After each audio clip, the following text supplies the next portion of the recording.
ada dari jam 7 pagi sampai jam 2 sore itu. Sebelumnya ibu bisa memberikan nomor kenalnya. Di sini saya akan mewakilkan pada kecil ibu untuk merekomendasikan ibu. Apakah ibu bersedia? Permisi ya bu.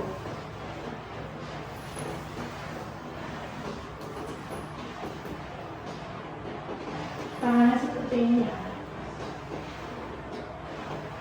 Ibu bisa tarik nafas selama 3 kali.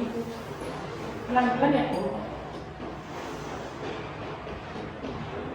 Yang kedua, terus yang ketiga ditahan selama 3 detik lalu cepat-cepat ya ibu.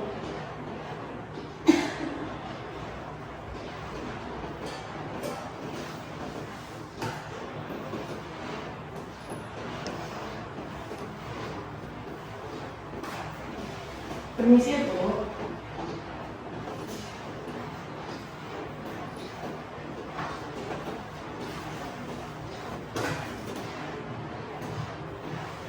Baik ibu, saya pernah menanyakan ibu gimana rasanya sekarang.